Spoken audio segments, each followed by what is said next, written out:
This is the new Volkswagen Golf, the people's hatchback, stylish yet understated on the outside, practical and spacious on the inside, and quite reasonably priced. It's pretty much the sensible choice for the average family. And that means that this new Golf is the most boring car in the world.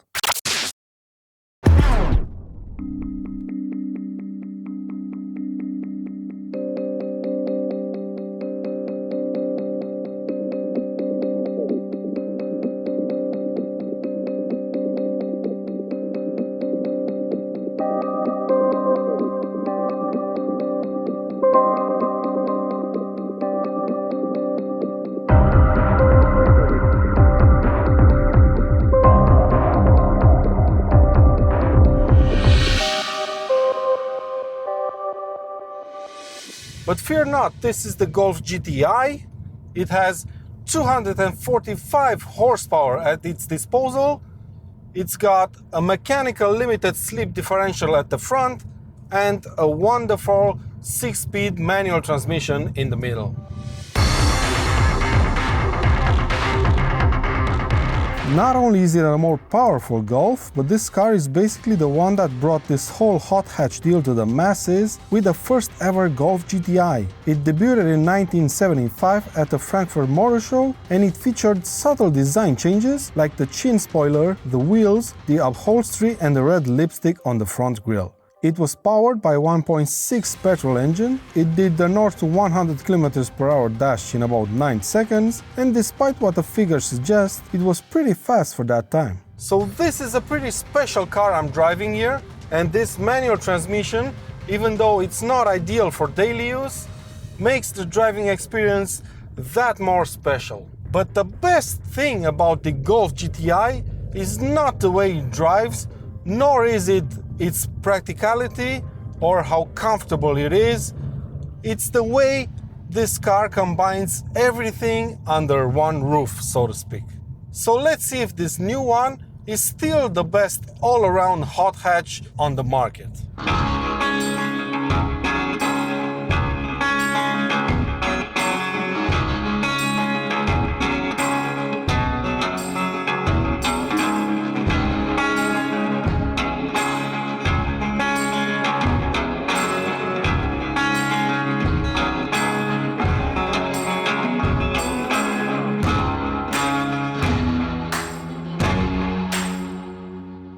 So let's start with the practicality.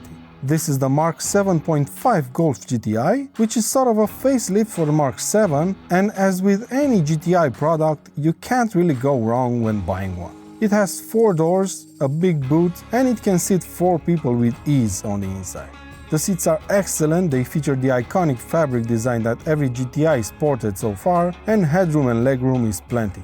Technology is also up to par. The GTI I've tested featured the fully digital instrument cluster, the buttonless almost infotainment system, Apple CarPlay, and the absolutely fabulous 8-speaker Dynaudio Excite sound system. On the outside, the car is equipped with the optional 19-inch Brescia alloys, the full LED headlights, also an option, and it's finished in the Tornado Red, free color choice. And not only are these seats wonderful to look at, they're also very comfortable to sit in. They have great side support, they're made out of soft fabrics, and well, they're just comfortable to be in.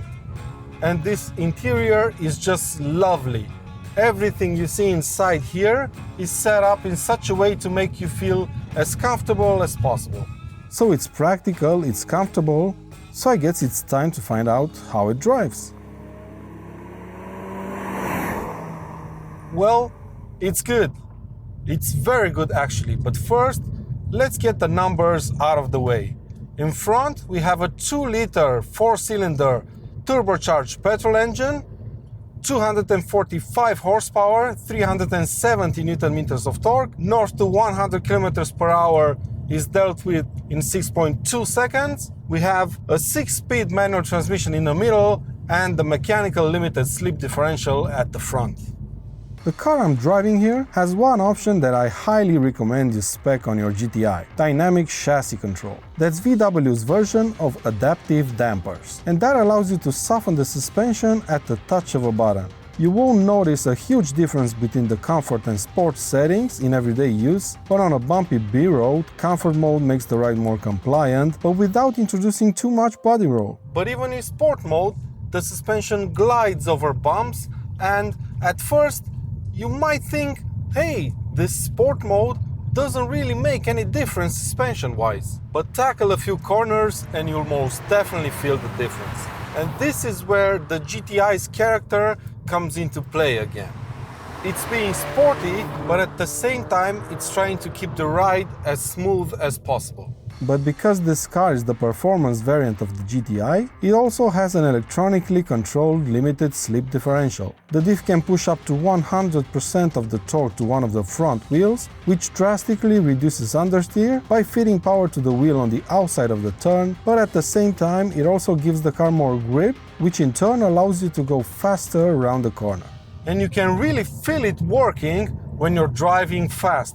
It literally pulls the car to the inside of the corner. It's really good, this diff, and thanks to its clever engineering, there's very little understeer in the car and also very little torque steer. I love the way the steering feels in sport mode. It's very precise and direct, and it really adds a lot to the driving experience without being too artificially weighed up. I love that so much. And if you wrestle the steering in tighter corners, you can even get the tail out a bit. In a Golf GTI of all cars. This is one of the best 4-cylinder petrol engines I've driven. The power delivery is almost as smooth as that of a naturally aspirated engine, but it still has the punch that a turbocharged unit provides at low RPMs.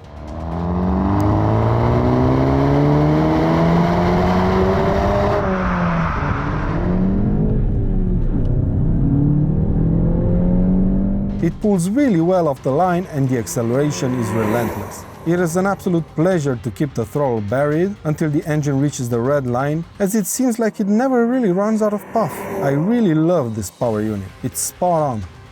And having this stick shift here in the middle and the third pedal down there, I'm telling you, it's such a great feeling. It adds so much to the driving experience, especially on nice roads like the ones we're driving on today.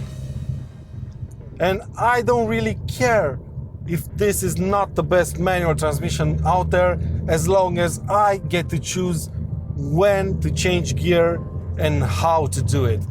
And I'll be the first to admit that the DSG automatic transmission is far superior in every way compared to the manual. It's faster, it's smoother, and it's more fuel efficient. But for these 5 days in which I drove this car, mostly around fun roads like this one, the manual transmission was perfect.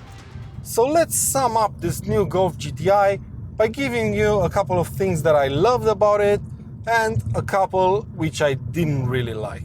I love the technology inside it. I adore the way the car looks and the small design details sprinkled everywhere around the car. And finally, it's really, really good to drive. But there's also a couple of things I didn't really like about the car. The seating position is a bit high for my taste. I have the same problem with my M2 actually. I think if the seat could go 2 centimeters lower, that would have been perfect. And then there are some cheap looking plastics on the door panels, which really contrast with the rest of the materials inside the car. But that's kind of it. I've had a really hard time trying to find faults with this car. I was going to list the price of this car as a downside as well, because you can get more performance for less money from this car's competitors, but then again, you don't get the other stuff that this car has, which is the technology, the quality materials on the inside, and the quality ride that it offers. But that's it for my Golf GTI review, guys. I love this car. I still think it's the best all-around hot hatch on the market right now, and I've really enjoyed driving it for the past 5 days. A huge thank you goes to Volkswagen Sweden for making this video happen and providing this car for me, and I really hope you've enjoyed it. If you did, please give it a thumbs up and subscribe to Cartoon for lots more videos to come. And until next time, take good care of yourselves, and I'll see you around.